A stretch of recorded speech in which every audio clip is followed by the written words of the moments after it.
Welcome to the StratCompio. It's GDG Inspires podcast where we speak with leading experts about trends, challenges, innovations, shaping strategic communication in defense and security. My name is Giulia Dino Giacomelli, and I'm the founder of GDG Inspire.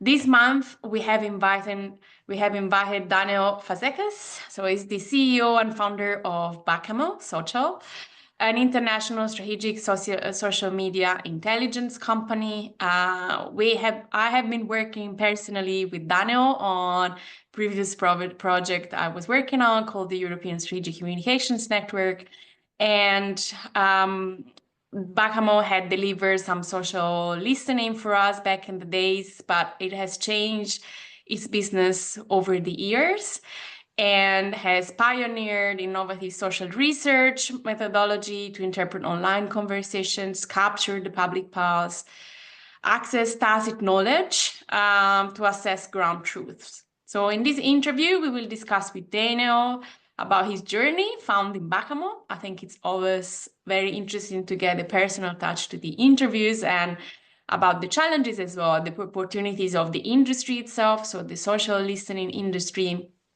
as well as implications of the current political and communication trends on his work. Daniel, welcome to the StratCompio. Thank you so much. So happy to see you. I'll just take some tea to the pill.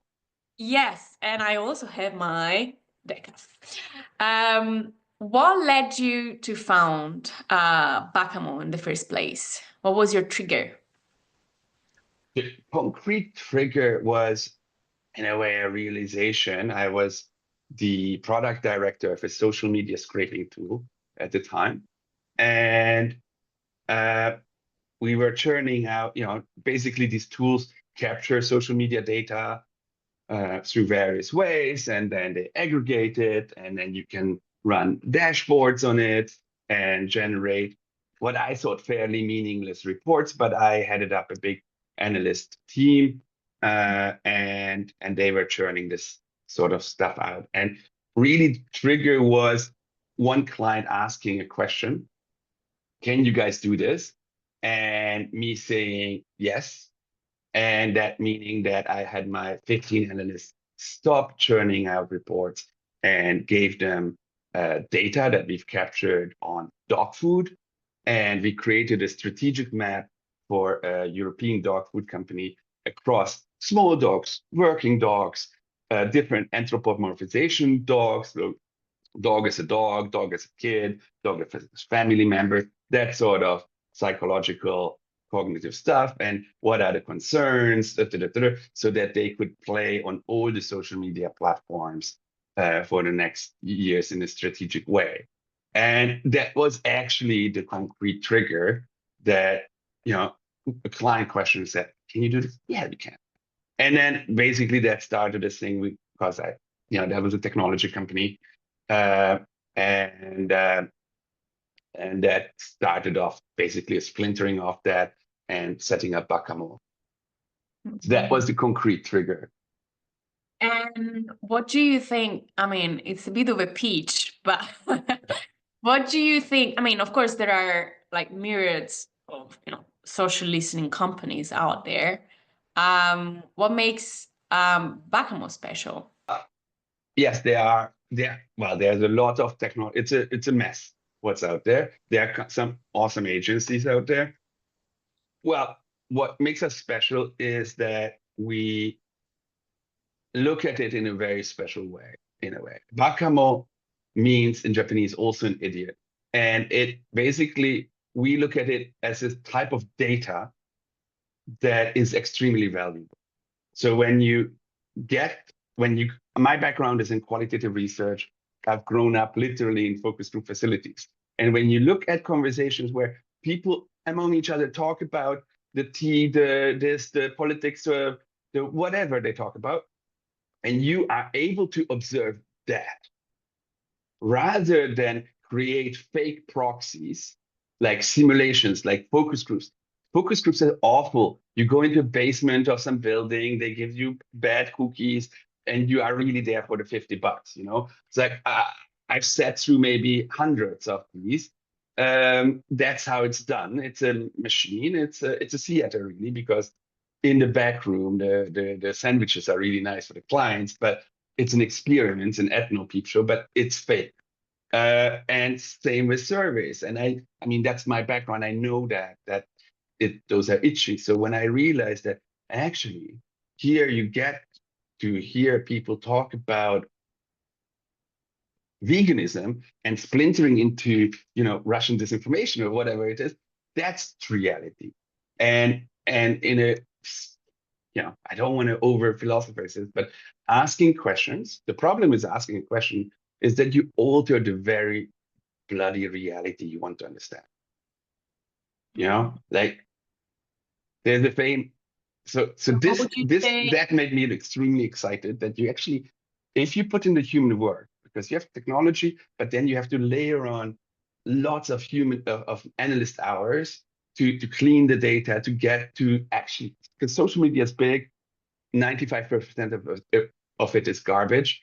But those 5% of authentic consumer voice, authentic people who talk, if you get an opportunity to listen to that, you can get extra, like you basically understand how they look at the world and describe the world that they see. And that's this extremely powerful thing. Trying to extract 2 points about what you've just said, like in great granularity. So on the one hand, it's kind of stepping back from traditional methodologies, which, as in your words, are fake because of, or at least they don't give you the full picture, so to say. They can be there are biases that contaminate a bit the result. And on the other hand, if I understand, you are saying our added value is really the qualitative insights. So really get into the nitty-gritty of the corners of social media where people are really authentic about what they think and they're not afraid of saying it. Yeah. So I think that's you asked what makes Bakamo special. It's not the technology, because we don't actually own any technology ourselves. We buy that's a game that's long gone. That train has long left. There are some, not many, but a few good social listening platforms. But I'll talk about that a little bit, because because actually what they see has been reduced significantly over the years. But then it's about that sort of analysis and framework that you use in order to extract that really deep insight. Those narratives, the actual underlying cultural narratives that define really all of those conversations that people are having. Or, you basically can tease out who are the different types of people. Why are they talking? What are their real problems? And that's what we call personas, or segmentation, you could call it. And then that gives you basically the ability to really develop strategic communication or communication strategies, really to talk to those unmet needs, to talk to those frames that they see.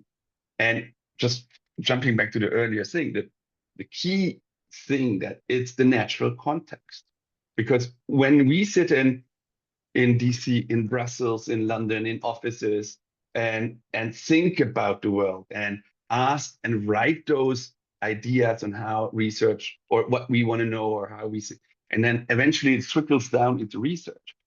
You'd be surprised how much your own framing actually shapes the type of research that's done. And with this methodology, the cool thing is that whatever the client asks, we cannot ask.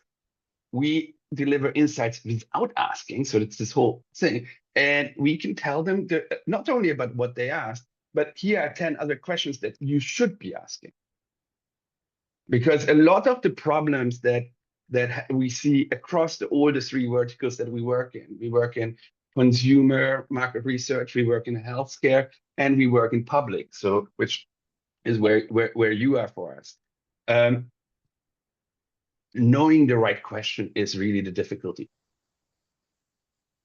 Because you just know too much, and you know too much about how things are put together, why, what in reality.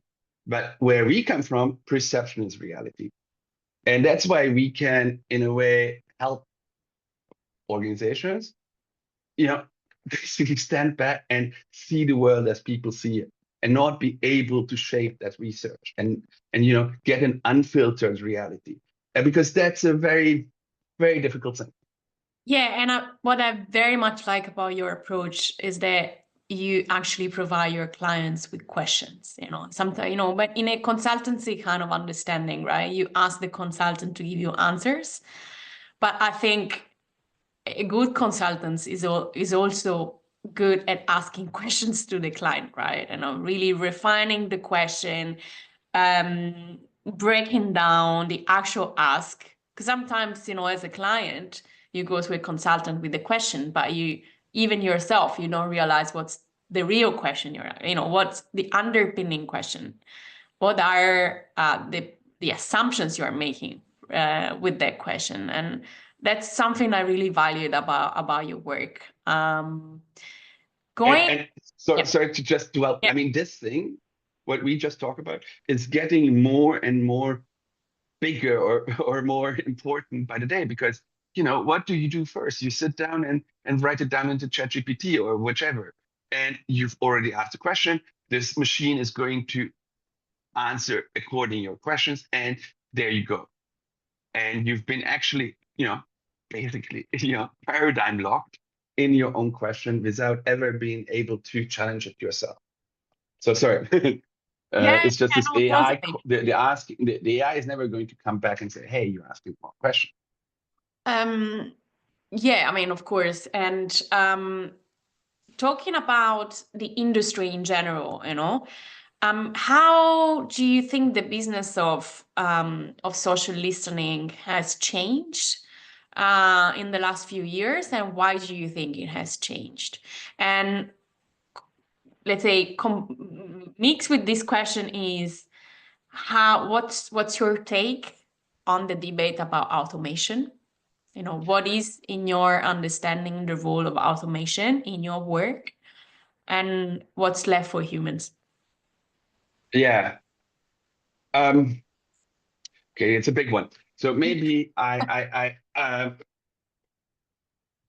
where do you start? I mean, let me start with the data, because what I over the past 10 years or so, what has radically changed is 10 years ago, we had really, really good data. You could go to a platform like Radiant6, type in your keywords, and bang, you had data from all the channels. That was before Cambridge Analytica and all of the API wars that these platforms are waging. And if you go today to either of the two leading tools, TalkWalk or Brandwatch, and you type in your name, very often we see that all of the data that comes out of is junk. And that actually these tools don't get into the spaces anymore that are really important. So that's when we are lucky, because we have the human resources to actually go out and harness and methodologically, rigorously, let's say just TikTok. Like, the Chinese haven't allowed Western platforms ever to go in and actually do research. If you are advertising, or what you can tag a few channels, but the kind of real research of looking around is not possible on TikTok with any of those platforms. So these are ignored. There you go with Twitter X. I mean, that's now it's just a board. It's a bot junkyard, really. So anyway, but for example, Facebook, the normal pages are dead, but in the groups there's still some life. None of this you actually see with these tools. Mm-hmm. Because all of these platforms, they are protecting their own juice, their own little last remaining signs of life. Well, I guess everyone knows now, like, I think the most advanced is Reddit. which knows that it's going to be a research platform itself. Like, so in a way, where I think things are going to go is that the role of these social listening tools is probably going to be a little bit sidelined, and you will see, Reddit emerging as a place where you can go and pay them for research, because they know that even this post was posted in New Zealand, actually all the Pakistani rap fans are clicking, so they have these back-end analytics in a way that I would say will be very interesting in the next couple of years to see where they're going with it. They're already starting to present things on conferences. Yeah, and then automation. I mean, I'm less in the social listening space and more really in the strategic research space or qualitative research space. I see automation everywhere. I would just, I mean, if you, I think broadly it falls into the enshittification category, because it's not necessarily bad what comes out of it, but it's definitely not very good.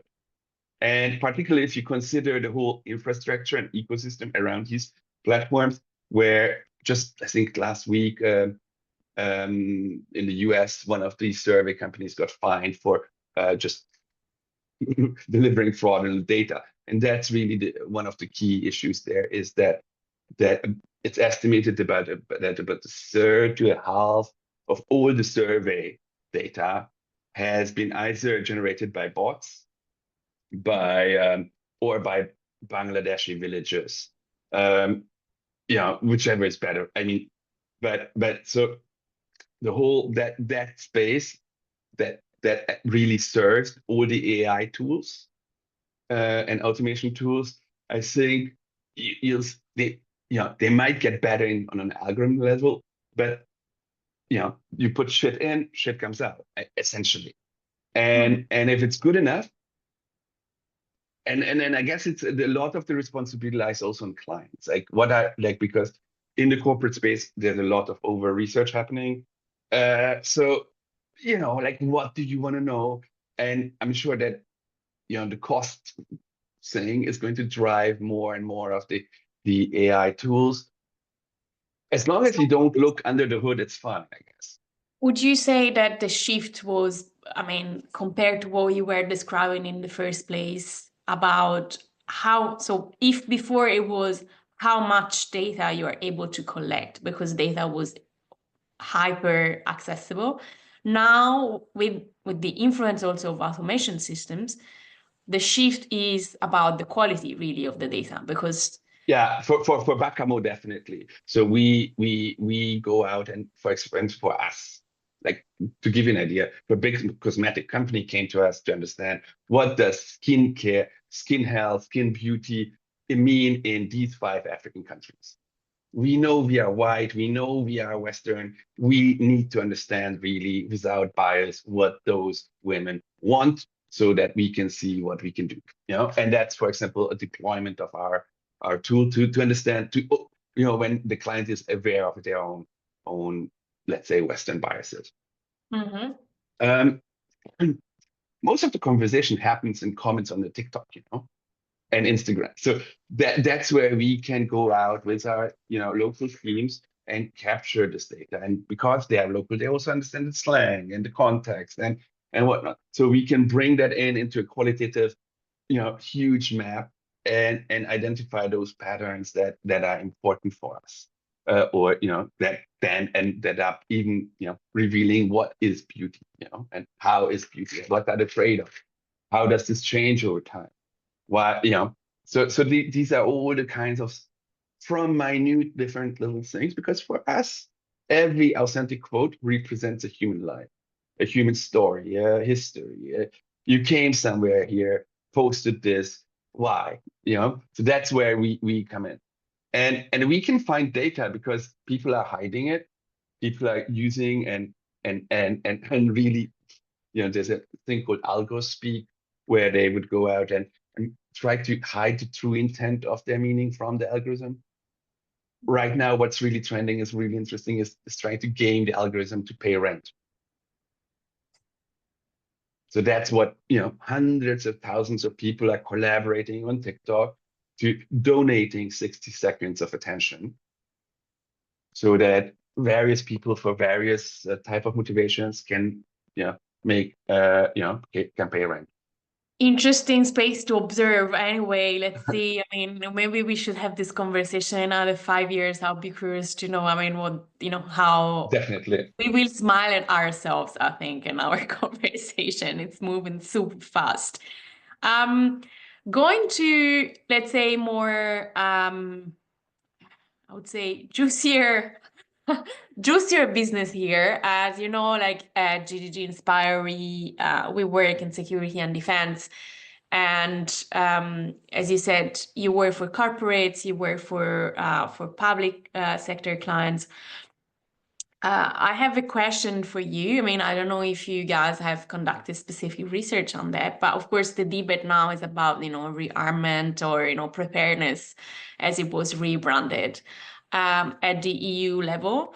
And what I'm hearing is like two schools of thought. So on the one hand, there is a school of thought saying Europeans want more intervention at the EU level because they perceive the threat and they want more at the EU level. EU army, EU industry, in defense industry, etc., etc. On the other end, I think the other school of thought is like, this is very high level. This is like a niche conversation. Actually, people do not want our nations to be rearmed. Let aside that the EU does that. I mean, do you have any insights on this? And what's your take on this debate? Yeah, I think we do. We have been doing over the years serial work for example, for NATO, most recently for the Visegrad Fund, to analyze the perceptions of resilience, readiness across the eastern border countries. So Czech Republic, Slovakia, Hungary, occasionally Poland, occasionally Romania. So we and you said it's the division between these things. I have the enjoyment to be able to sort of see how people think about NATO in Romania, but also know how they think about insurance.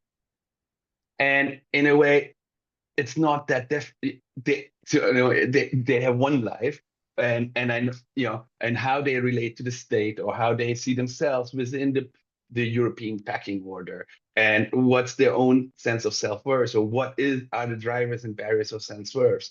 That's kind of the same logics apply, let's say, when you try to understand how do they understand the banking sector or anything really, and also how are they related to, how they're viewing NATO, how are they looking at freedom. Fundamentally, what we've been seeing over, I think in most recent study, we even actually made an anticipation or a projection of how NATO's perception in Central, Western, Eastern Europe will develop, is that the majority, at least from where we stand, or the dominant narrative is that the EU is a weak political bureaucracy. And then there's a positive narrative cluster around people being proud and happy about NATO, but that says a very lifestyle-y thing. And on the other hand, you actually the people who really believe that NATO is strong are the people who oppose NATO. Like people who say NATO created the war in Ukraine are the ones that actually implicitly say that NATO is strong. So, but coming to really the rearmament, the reason I think that it's going to be positive on several layers is that the underlying force or driver for openness towards Russian disinformation or anti-European or anti-Western kind of thought, it is a lack of self-worth, is a perceived lack of self-worth. And for example, in Eastern Europe, or not only have you seen it in Germany too, like when you actually can see the weapons that Putin has, the magical rockets that probably never exist, but still their communication, the animations, the videos that are being shared, they are very, very exciting. And you look up on them. And if we actually, as Europeans, have our own high-tech weapons, have our own things that we can be proud of, and that has a very strong secondary positive effect, I guess. So while I don't think that the normal, German citizen has necessarily an opinion on this, because how should I decide? Come on, I live in whatnot. What should I know? Why do you expect them to have an opinion on the rearmament? That's a policy issue. But if you ask them, do you want German industry to deliver strong and the best tanks? And well, yes. So it depends on how what is the question, because do I want strengths? Do I want to be proud of myself, to know my place? And we've been sleep wandering in this crisis for a long time, right? I mean, we could talk for hours on how national meanings or European or collective meanings have been evaporated. But the death of the grand narratives, lack of distrust in institutions, I could rattle stuff through. So if we are ready to actually show action and do stuff, the narrative is there for people to actually get personal gain out of it on a psychological level. And that's kind of the point I'm trying to make. I can be like Americans are proud of their military. Why couldn't we be that proud? I think the key word here is pride. At least Yes. from what you are saying, I heard a lot the word proud. What's the role of pride into this debate, according to what you have seen? When you look at the world, not from the top down, but from the bottom up, from individualized, rearmament is not a thing. It somehow has to translate symbolically somehow that it matters to me, Daniel, from the 11th district, So it's and how can I symbolically seek, because all we humans do is to try to protect our sense of self-worth and find ways to protect it or build it or feel good about ourselves. And if this is a collective thing that rearmament and it makes us strong, then there's a very good opportunity to actually get very broad buy-in from people and have them benefit from this, because it's going to kickstart the economy, it's going to create good jobs, it's an answer to many different policy questions that eventually benefit people. Change of topic slightly, Yeah. but I would like to talk to you about fact checking. So, and this is the question. So we know, of course, that politics is actually happening on social media, right? So this is not a new reality. We've been seeing this for many years now. At the same time, like in recent months, platforms have increasingly stepped down from professional fact checking. What has been the impact for you, and in terms of the accuracy and the reliability of the information that you are able to harvest on social media? How should I put it? While I sympathize with the underlying objective to enable people to get real facts, I'm more worried about the negative repercussions, and have been for the last, I don't know, since 2014, 15, which, since we first came into contact with this information, I have talked about it. Because the problem with disinformation is, or counter disinformation, or fact checking really, is that whoever says it is in an awful spot. So if I say something, blah, the world is flat, and then you come and say, no, Daniel, here are facts. Then you're automatically in an hierarchical situation where you are a teacher, I am being educated, and it's not like I had trust before, right?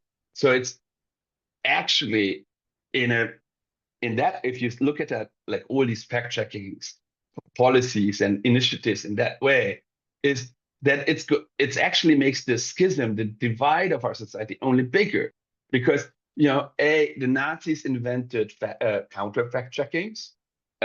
We've observed that in multiple election analyses that you can basically, it becomes a thing. It's an elitist plate thing, and the problem is that whoever fact checks out puts themselves into an elite position, and because there is no foundation, it's not like you've earned it. Like why can you fact check?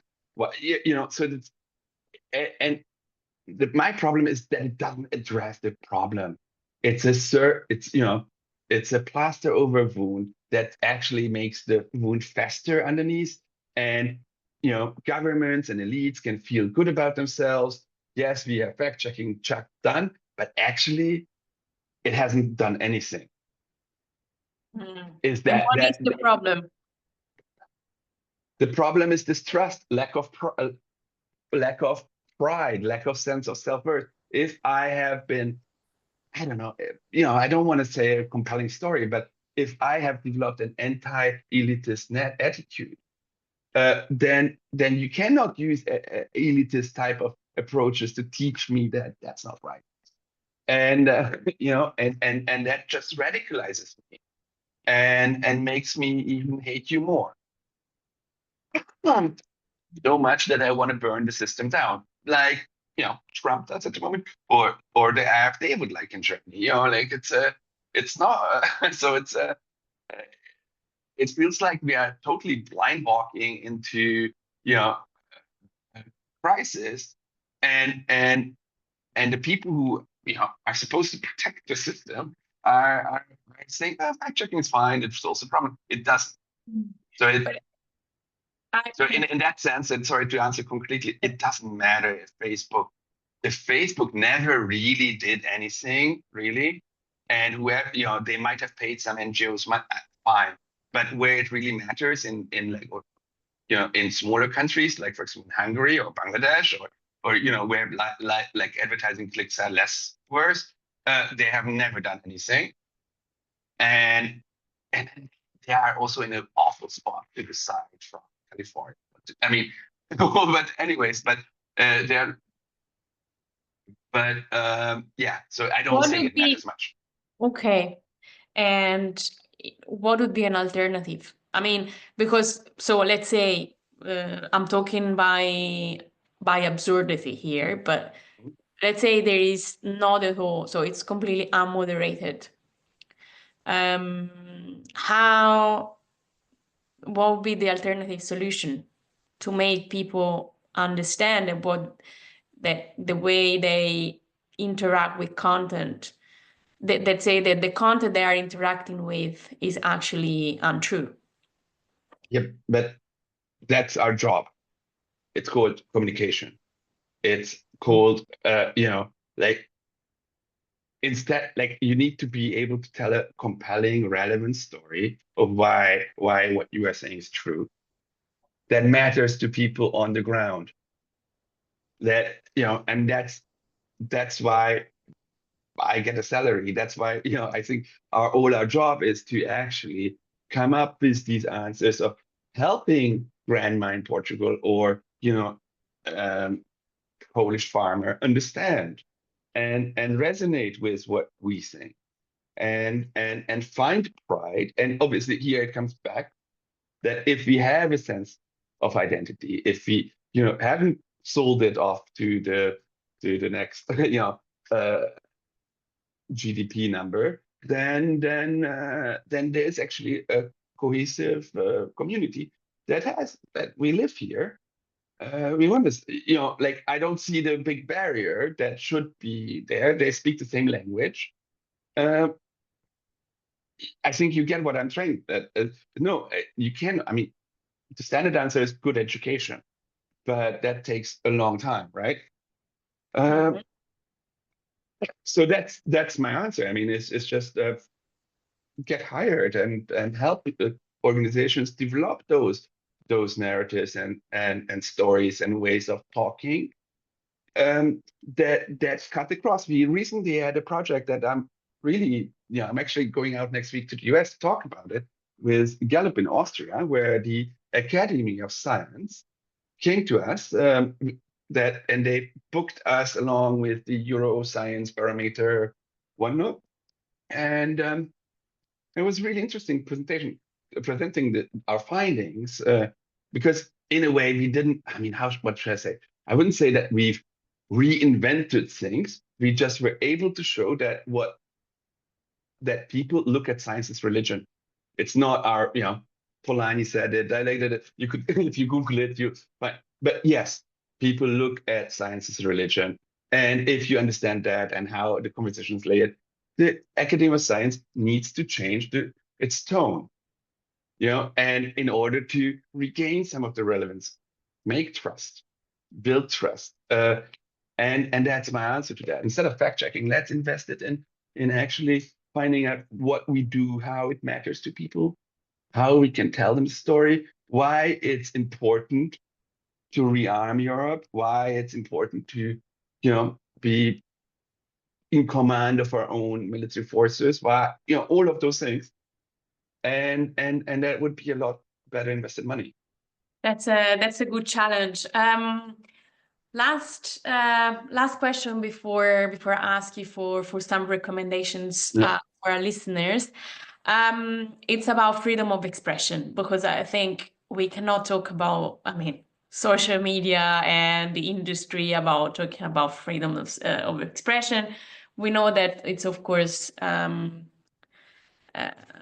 say that there is no consensus at the moment on how to protect freedom of expression. There are different political families that have different ideas on how that should or should not be done. Have you seen any impact on your work in the last years with regard to this debate? Freedom of expression is a huge political debate. Most recently, I've seen it in really coming into focus of the anti-diversity crowd in the US. That because we do work on Black racial health equity, so that's something that I'm quite familiar with. And then there, for example, freedom of expression, that's evolving in actually silencing liberal voices. So that's one angle. But I can't talk to the policy debates. I can see how that plays out. I know how it feels when there's none. Like doing research in Turkey on migrants is really hard. Like when people or anything, when people think that you work for Erdogan and they go to prison if you participate in a research or anything like that.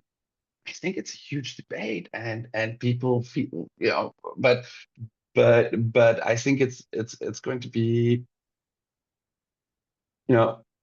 rolled up in a lot of these typical ideological things of who is allowed to say and what is not. So sort of more in the populist versus so again, I find it a key problem with that for me as part, also living and understanding this whole situation from a Hungarian perspective is that how does it matter to me?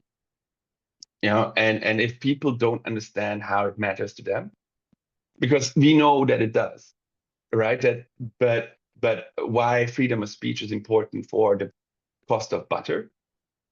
If we can make that connection, that policy is going to win. Yeah, again, very good challenges. I knew you'd share some good provocations and but good ones, challenges. So thanks for sharing your insights with us on these several points. Before we say goodbye to one another, I wanted to ask you if you have any recommendations on these very same topics for our listeners. It can be books, podcasts, videos, events, whatever you deem appropriate. Thanks for the opportunity. I thought to recommend Adam Curtis's The Century of Self. and HyperNormalisation. I'm not sure if you're familiar with it.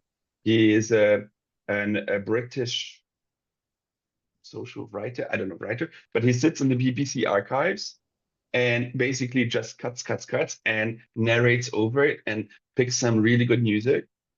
And Century of Self gives you a really nice cultural story from, from Freud onwards on how we got to where we are today in terms of individualism. And it's a really good, well done, grounded thing. And the hypernormalization I find is also quite scary, inspiring. He makes the argument that all the problems we have today is because policy has oversimplified the world. And now complexity comes back to bite. It's a too long movie. You can't watch it in one, but I think it's a quite interesting take on the world. Thank you again for your time. Hope to see you very soon. And See you. goodbye. Thank you. Bye.